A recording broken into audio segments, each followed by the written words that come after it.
Healthcare Resource Center. Free help for people on Medicare. Number 16, Sean Keane.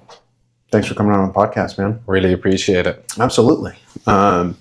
So tell me, how in the world did you end up in the States? Sometimes I ask myself the same question, to be fair. But basically, I was playing at a level of soccer back home that I knew probably wasn't going to take me any further than right there where I was playing. I was playing in like the amateur leagues in Ireland, like the third tier, but it's completely amateur. And I knew I wanted more out of the sport for myself. So I was in college in Ireland at the time, playing at a decent level, some good players, but training part-time. And I knew I wanted more for myself. So my brother actually first introduced me to the America scene. He was looking into it throughout COVID. And I had seen videos and stuff on social media before, so I was very interested in it as well, but never really thought it was possible. But then he kind of made me realize, yes, it actually is possible. So I don't even think you know this, but my brother came out and played, similar to Ryan and his story with his brother, but my brother came out and played before me. So he came out to Faulkner University in Montgomery, Alabama. He didn't have a great experience. He didn't really like it. It was also just after COVID time, so things were a little bit strange. So he came back to Ireland, but I still wanted to do it. I got in contact with Matty Thorne, the head coach, Irish gaffer at AUM, and he was interested. One phone call was all it took.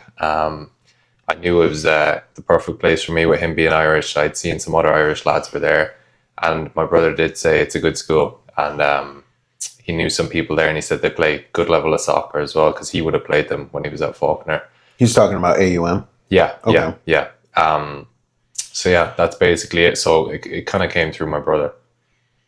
That's so interesting. Yeah. So he went out and was like, hey man, you should totally do this. Yeah. It's credible. So he came out, didn't like it, but then still told me I should do it. Yeah. Yeah. Is it because he likes you, or he just wanted you to suffer in the misery?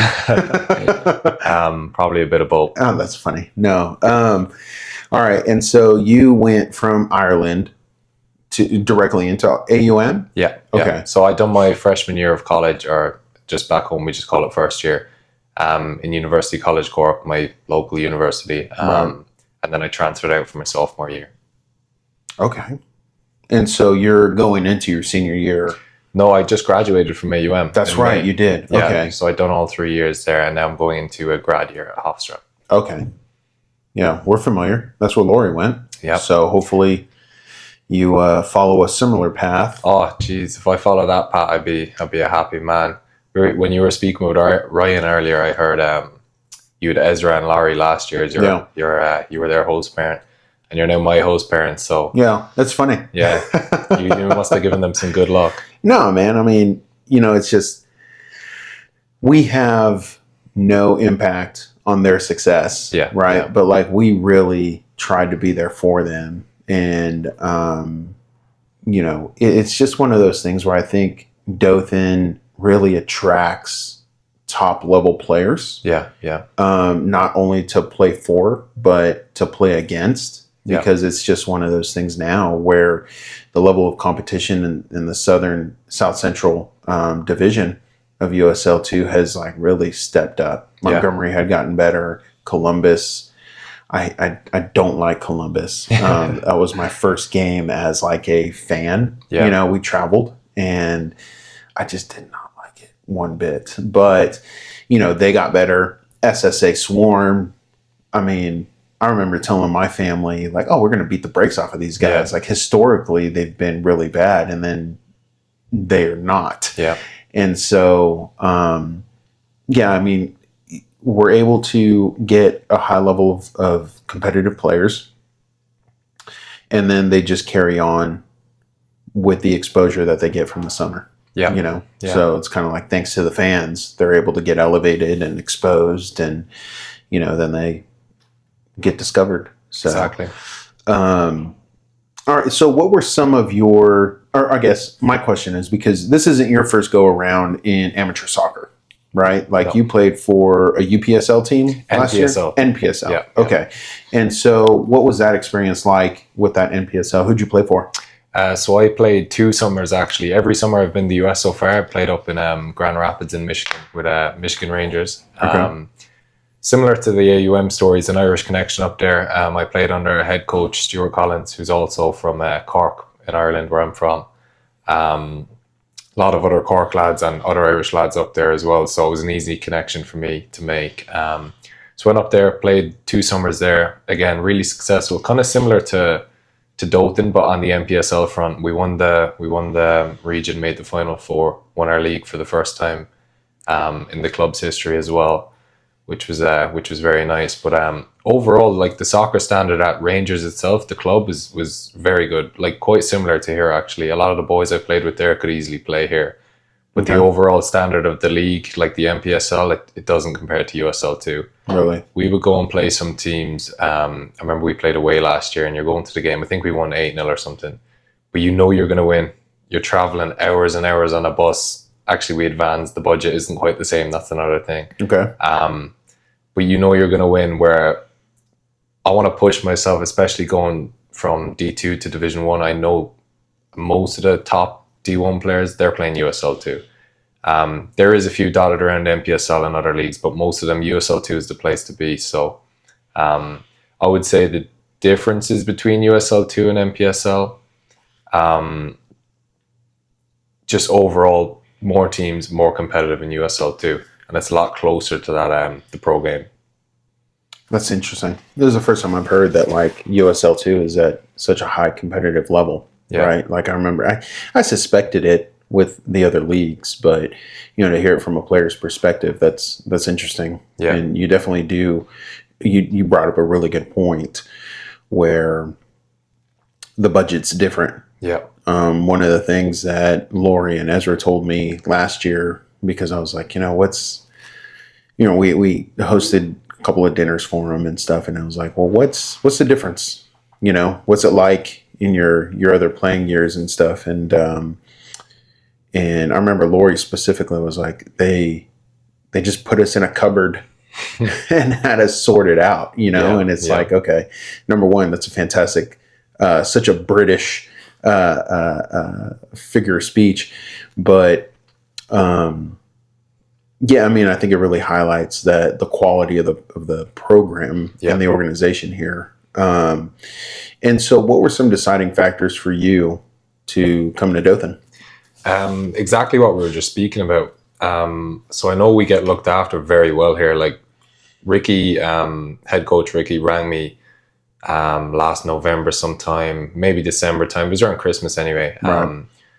And he told me, he was like, you're one of my first phone calls. Like, I've been following you for a while. Would love to have you. And he sent me, like, I was interested straight away because I knew how many fans Dothan had. Being in Montgomery the last 3 years, I've obviously heard about the club. But he sent me like a brochure of like the locker rooms, the stadium, pictures of the fans. And it didn't take much convincing. Also, just looking at, as the lads we mentioned earlier, Laurie Goddard, Ezra White, obviously there's a few other names in there too that have gone on to play pro, and that is the ultimate dream. So seeing them boys do it, and they were here, and Laurie, for example, also played at Hofstra. It's like, I can see the path is there, and that's what I want to do. So it's a good place to do it. Yeah. No, I was so thankful when Laurie and Hofstra beat Vermont in the playoffs, because I wasn't bitter or anything, but I was definitely happy that they beat them. Yeah, so we play them again in the fall. You'll have to tune in. Oh yeah, absolutely. We'll watch you in the midfield, and you control that side. And anyway. So, what was it like? Because you heard about it, right? Yeah. What was it like when you finally experienced it in that first game? It was kind of exactly how I thought it would be. Like, I'm one of those that when I'm going somewhere, I'm going to go play at a team. I've done it with AUM, done it with Hofstra, done it with Michigan Rangers. I will look into everything. I'll watch games from last year. Okay. I will go on all the boys' Instagrams from who was there the year before, look through all their memories, highlights, everything. Just try and figure out as much as like what my life would be like if I was playing there. I'd never been to Dothan, but living in Alabama for 3 years, I was pretty familiar with what it would be like. But no, experiencing it for the first time, like fully, like my first home game was the Columbus game that I actually started and played in, and it was National Game of the Week. Right. The Inferno were out in full force, and I got man of the match in that game as well. So that was a surreal moment, playing in front of that many fans, and like, especially on that stage, like it was live broadcasted across the country. So no, it's surreal. It's something you dream of growing up as a kid, playing in front of that many fans. I wouldn't have thought it came at this level or in America or anything like that, but doesn't really matter how you got there, does it? Or what way it comes. So you're not normally playing in front of 5,000 fans? No, never in my life. The closest I would have got is maybe a couple thousand, if that, at some, but they would have been finals, big college games, like away at other places. It's not something I'm used to. So that's definitely something that playing at Dothan as well, like if you do go onto the pro game or you want to go play at a higher level, like it does get you prepared for fans, media. We're basically living like pros without being pros. Gotcha. And I'm not asking these questions to like, there's no malicious intent, right? Yeah. It's not like I know the answers and I just want to brag about, I'm just really trying to learn, because one of the things I learned last year, or in the off season actually, when Jaden Strumier got drafted by Naples. Yeah. I was like, man, let's see what this is like, right? Like, looked it up, and their max capacity at their stadium is 4,500 people. Yeah.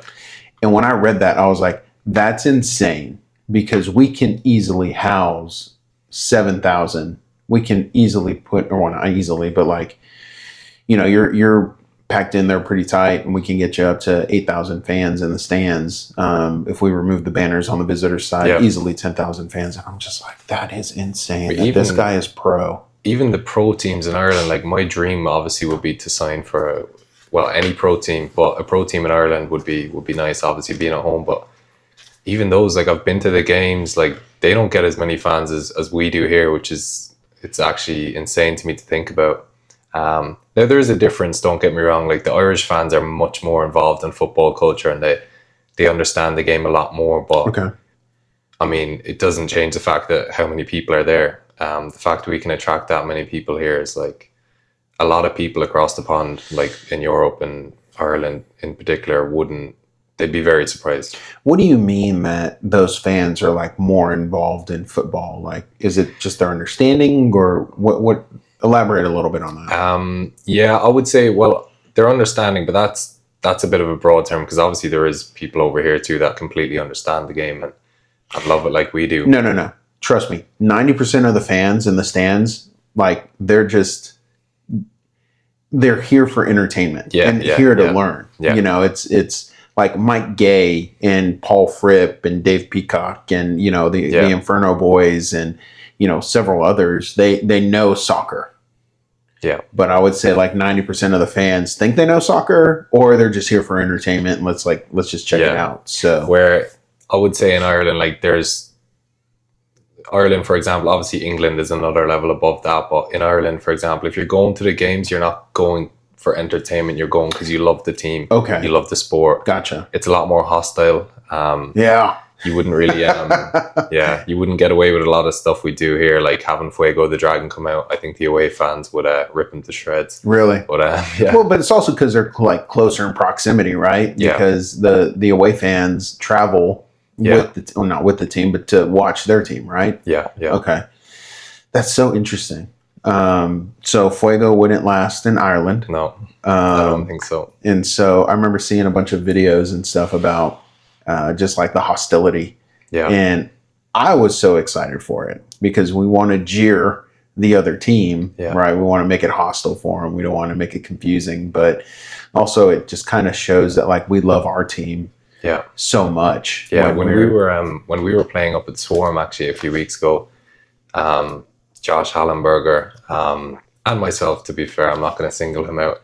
We were using some words that shouldn't be used on podcasts when we were shouting at the referee and the other team. And one of the fans in the stand obviously had young boys with him, and he was like, "You can't say that, there's kids here." Yeah. Where, for example, if some of the games I've been at in Ireland or England, it's the only words you hear. Okay.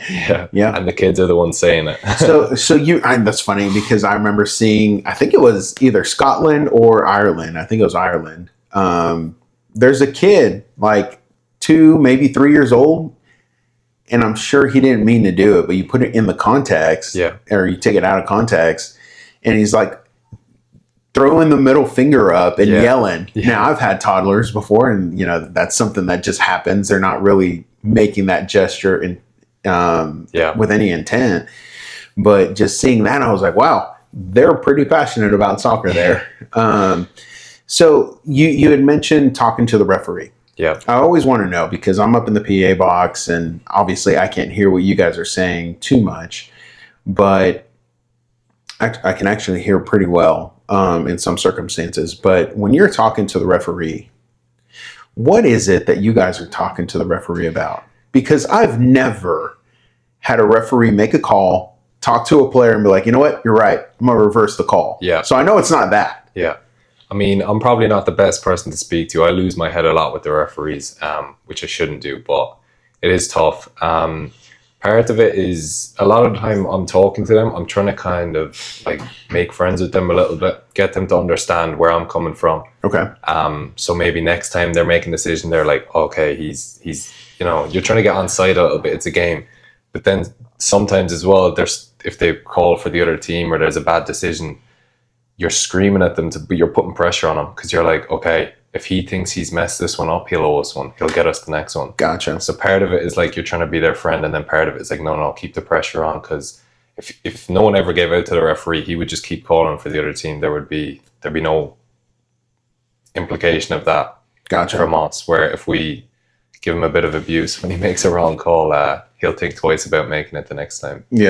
Yeah, it's interesting because I know you said like abuse, right? I think that you're definitely speaking English, but the dialect is different. Yeah, American abuse is not what you mean, right? Like you're bringing up, hey, you messed up, you shortchanged us here. Yeah. It's just you're for bringing the Americans listening, please don't abuse any referees. Right? Yeah, exactly. But okay, and so the other thing I noticed, and I definitely wanted to ask you, because I would have a concussion. I would probably be brain dead if I headed a ball like what you guys do. Does it hurt?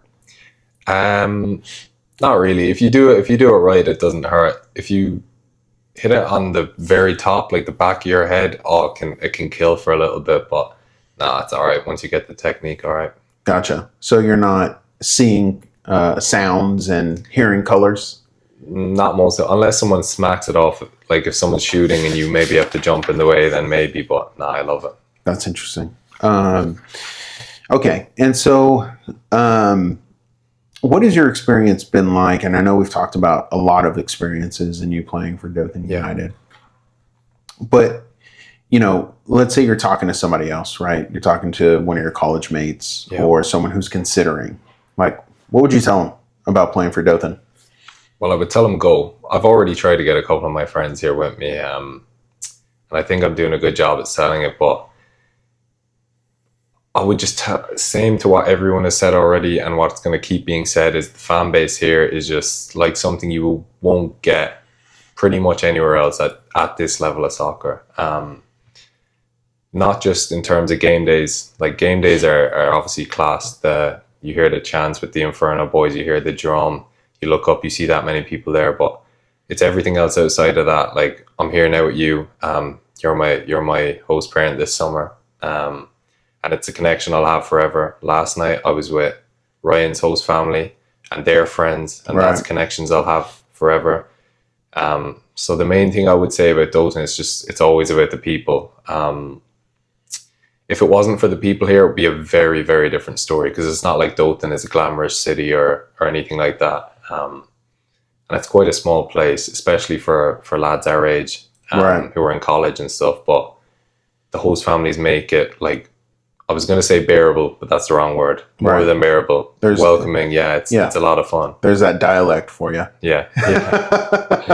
All right. And so, I mean, speaking from like a host family's perspective, right? We definitely do, at least for us, and I would say everybody that I know, we really want to be there for the guys. Yeah. We really want to be there for the boys that we have for the summer.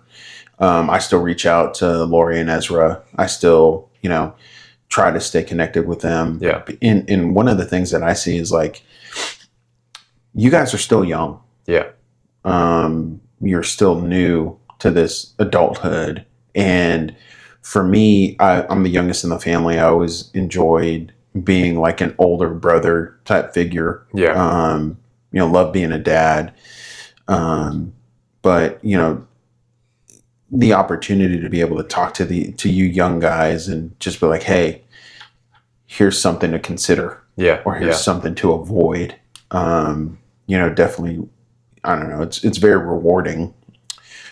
I know me and my family, we still want to help. Yeah. So even after this season, it's still going to be like, hey, Sean, how you doing? What's going on? What's new with you? Yeah. Figuring out ways to help you, but also see like, hey, man, how's it going? Yeah.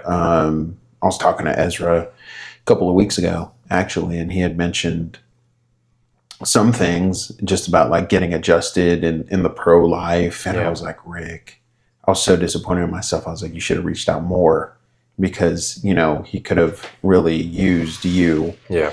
But I know for sure there's just so many people a part of the organization, host families and people who aren't host families who want to help. Yeah. And one thing I've noticed as well is like when I first got here, like you meet all these people, it's kind of overwhelming. Like so many people are offering hands out and help. But at first I was kind of like, oh, these are all being really nice people. Like they're offering their support, whatever. But after a while you realize, no, they actually like, they really mean it. Like they really do mean what they're saying. Like if you need anything, like, please let me know. They'd be offended if you didn't. Yeah. We've had that conversation. Yeah. Because I'm quite introverted. I'm not one to like, to ask for much. And if I was, it would usually just be a friend or a teammate, or it's been tough to like actually reach out and ask for things. But when you have host families who are like insisting, it makes it so easy because you're like, no, they actually want to help me. So it's a lot easier. And we do need the help. There's no point denying it. Like all of us need some sort of help at some point, whether that's some groceries or a ride somewhere. Like everyone will need help from their host family at some point in the summer. Yeah. So what's some of your favorite memories of playing for Dothan United this year? I mean, as I said already, and I think every team I've been on, I would say the same thing. It's always about the people. So meeting everyone. I love training every day with these group of lads. Like these are lads I'm gonna speak to for years to come.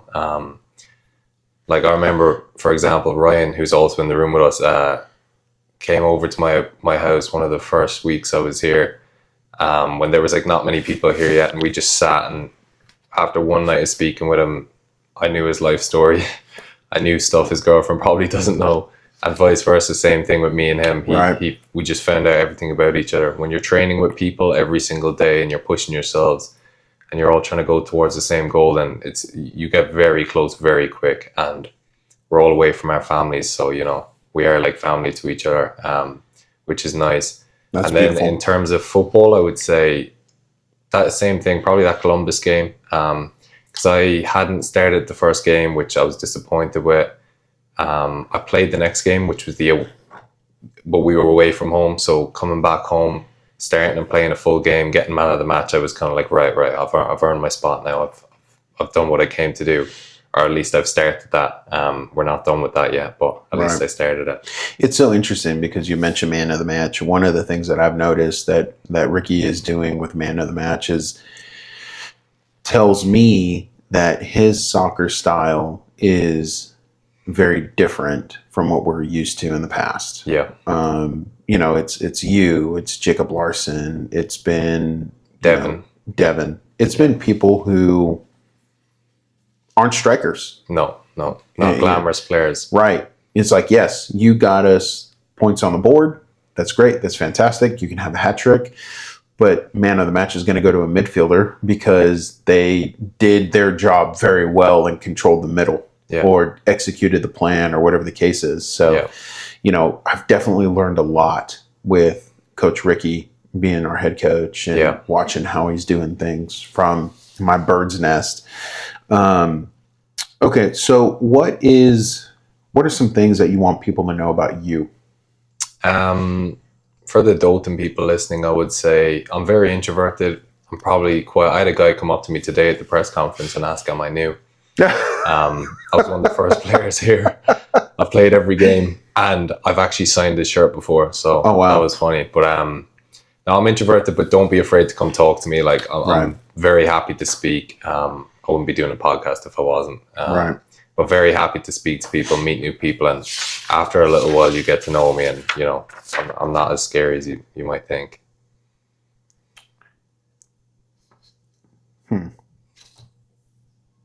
What's one thing you want to tell the Dothan United supporters? Thank you, first of all. Thank you for everything. Some of those guys are supporting me, and like I get a little bit of imposter syndrome sometimes. I'm like, oh, you need to go watch the World Cup or the MLS. You shouldn't be supporting us like this, but no, it means the world. All of us are here because our dream is to play pro, and they really, really make it feel like you are one.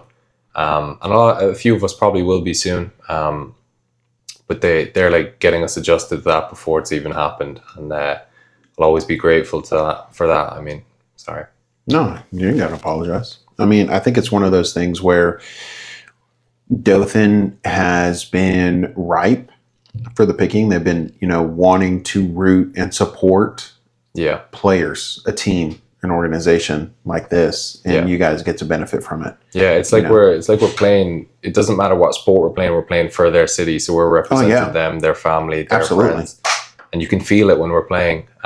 Even we went to the police academy at the start of the summer just to do some team bonding. We were shooting guns and all that. But one of the like head officers there, I recognized her at our next few games, and she was all serious. I know who you're talking about. Yeah. She was screaming at some of whoever was below her anyway, some recruits. Yeah. We were there. She was all serious.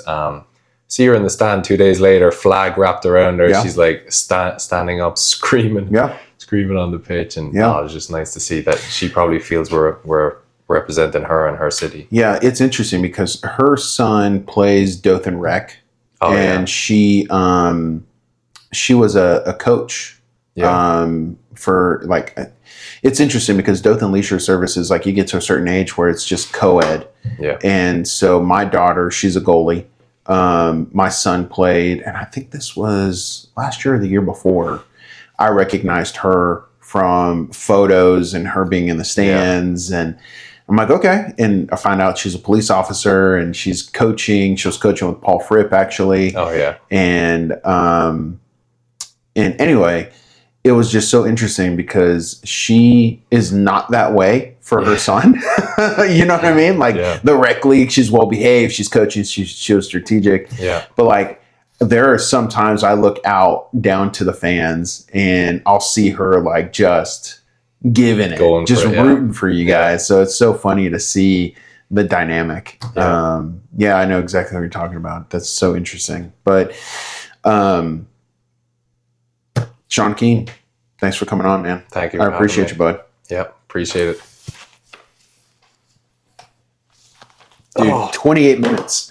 Oh, that's so weird when you take those off. Oh, man. Did you like when I